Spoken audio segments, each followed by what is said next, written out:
name of the organization is the National African American Gun Association, and I'll be really honest. When I start the organization, it's because of the following reasons. I've been going to gun range off and on for 2 or 3 years with some friends, and when I went, and these are some white guys, and when I went, there was no one that looked like me there, and I was having a really good time. I was lucky enough to meet some folks that were very open-minded and just very really cool, and they allowed me to have a really good time, allowed me to not be an expert and still be comfortable making mistakes, and that was a really good introduction. So I said to myself on the second time, I said, you know what, if I'm having a good time like I am having a good time here, I know other African Americans would love to come here. And I looked around and I just didn't see anybody that looked like me, and I said, you know what, I'm going to change that. I'm going to go home, I'm going to do some research, put together a quality website and organization for us that speaks to us in our own way. I'm not going to try to copy anybody. I'm not going to try to mimic any other organization. It's going to be unique for the African Americans in the U.S. that we can kind of look to for guidance, for inspiration, for just general feedback. I want to be that organization. I want the NAG, the National African American Gun Association, to be that go-to place for us eventually. And I know we're very young, but that was the initial reasons why I started. Why do you think it's important for African Americans to learn about guns? You know, I'm so glad you asked that question, because I think it's a question that we are afraid to face as a community. And I'll be honest, early on in my life, when I first got introduced to guns, I was kind of afraid to say, you know, why don't I want to embrace the gun? And it's just been ingrained in our DNA, quote unquote, cultural DNA in this country since we came here as slaves, going through the black codes, going through Jim Crow, going through being attacked in the South, especially the deep South, in other parts of America. For that, an African American, when we have a gun, it's a bad thing. You're not supposed to touch that gun, boy. That's where it all stems. That's the initial introduction of firearms and how we were supposed to relate to it. We weren't supposed to relate to it because that firearm is the equivalent of power. And when you have power, you control your own destiny. You're not a slave. You can protect your community. You can protect your wife. You can protect your kids. You can protect everything that is in your surrounding areas with a gun, if done properly. So when someone says, why is it important for an African American community nationwide to get introduced to guns, I say this. We've tried it for 300 years without being very pro-gun, and you see what that's gotten us. It's gotten us beaten, it's gotten us hung, it's gotten us killed.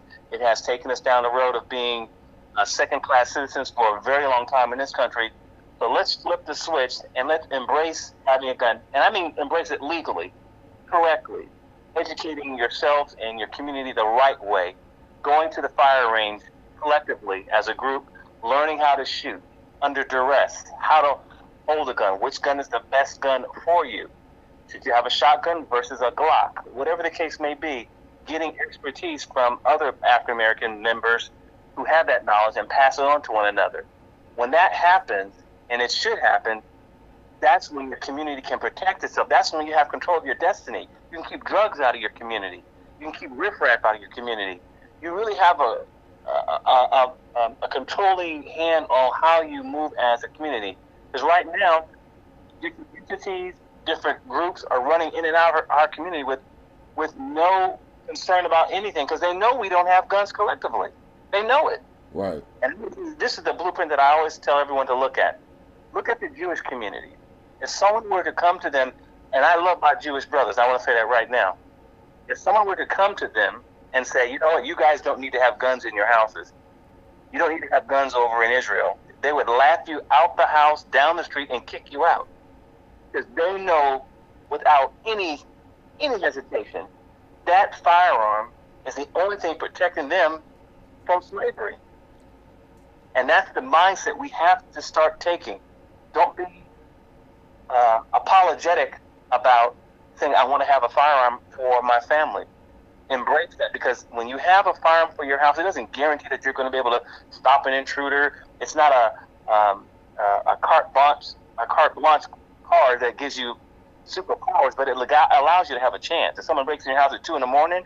and you have a AK-47 or whatever arm that you choose, you have a shot. You have an opportunity to protect your family if done correctly. And that's all I'm saying. Let, as a community, embrace the gun correctly, like other communities do, and they do it unapologetically. Let's do the same for our community, and you'll see that we will be viewed in a much different light. If you act like a sheep, you'll get treated like a sheep. And that's what it comes down to. That's right. Why do you think that gun sales are rising amongst our people? Well, it's kind of multifaceted, and this is my perspective. I think one, and it's something we really need to take note, there are a lot of African American women, including in my organization, that are stepping forward and saying, "Hey, Phil, I need to get a gun. I'm heading a single family headed household. That's being me. I need to have a gun for that physical ability to stop somebody coming through that door at 2 in the morning." That's the one reason. Two, I think terrorism. This is my own perspective. I think terrorism is playing a very significant part for a lot of folks saying, you know what, I just don't know about what's happening overseas and here in our country. I want to have something here to protect myself and my family. Those are two factors that are really, I think, generating a lot of different mindsets within our community. And I think the last piece, and it's very, very basic, but it's very pragmatic, but it's the maturation of our community. We are slowly looking around and saying, you know what? The shotgun and the fire and this Glock or whatever the case may be, it's not the boogeyman. If I learn how to shoot it correctly, if I know how to handle it, if I'm legally have a license to carry, open carry or concealed carry, if I know what I'm doing, it's no longer a boogeyman. It's just a tool. And you're seeing those three things collectively coming together across the country that are affecting change within our community. Blacks are now saying, I want a gun. Actually, right now, we're 60% African-American women, and I get emails every day from sisters all across the country that are saying, you know what, Philip, I'm getting a gun. And these are the reasons. And that's my perspective. That's why I think that's why the sudden pivot and interest and value that the firearm is now having in the African American home. If more women armed themselves, there would be less assault towards women. I agree, because a man, if a man knows, and you and I both have been single men, if you're dating a young lady, and you know she has a gun in her pocketbook, not that you and I would ever do anything physical with a woman, you really are going to be extra careful. That's right. And that's just common sense, and that common sense needs to be given or put throughout our whole community in terms of that mindset. So, I'm a shooter. I've been shooting since I was 16. When I go to the shooting range, many times I see white children there with their fathers learning how to shoot, little girls, little boys, right out there on the gun range. What do you think is a good age to start a child off with learning how to shoot? Me personally, I think 9 or 10, but I mean, and then that varies from person to person. I think anytime when they can get to the age where they are physically strong enough to handle the recoil, but it varies from child to child. Some children are strong physically, but mentally their maturity is so out of whack they might not need to be exposed to a gun for some years. It all depends on the parent, and that parent has to make that decision. Me personally, I think my kids did it in their teens, as I told you before, and I think that's a good time. They're growing. They have enough sense to understand what the gun can and cannot do. They're old enough to physically handle it, and it's a good bonding. So I think teenage years are really good. Some folks say earlier, but I think teenage years are really good years to have a child exposed to a gun. Okay. Well, I read on your website that you have around 11,000 members. No, about 14,000 now. Okay, 14,000. What type of brothers and sisters are joining? All types. I want to really give you a scope, and your listeners a scope of the kind of people that we have joining. We have, obviously, we are 90+% African American, around that figure. We have 10% white. Within that 90% span, 60% are African American women, as I mentioned before. We have Republican, Democrat. We have straight, gay. We have doctors, attorneys, plumbers, teachers, big dentists. You name it, we have it. We have every type of African American that you can think of in every state in the union.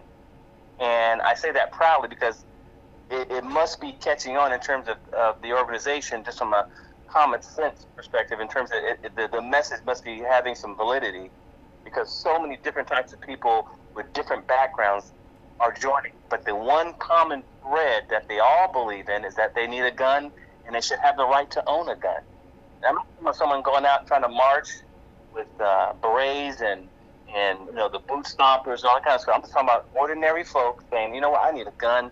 I'm going to get a gun. And I've talked to a lot of folks that I have politically argued with over politics, but we all believe in the same thing: guns.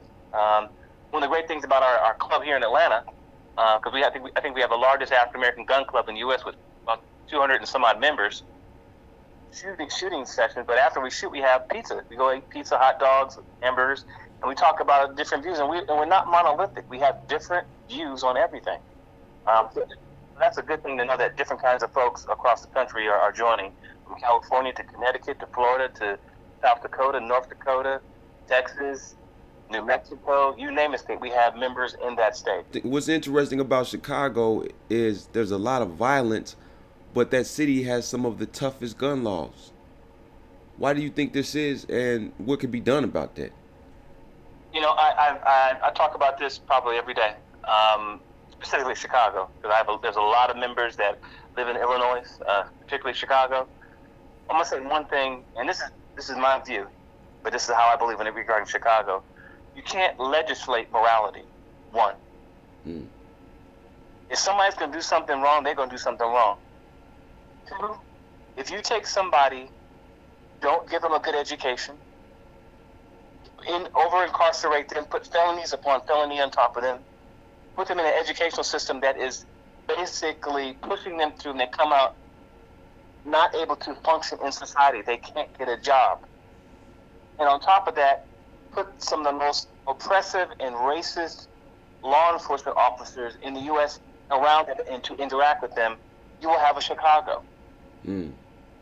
Guns are a method of killing right now, but guns really aren't the reason. It's just a tool. If they had knives, they'd be killing each other with knives out there. Those brothers need jobs. They don't have any hope.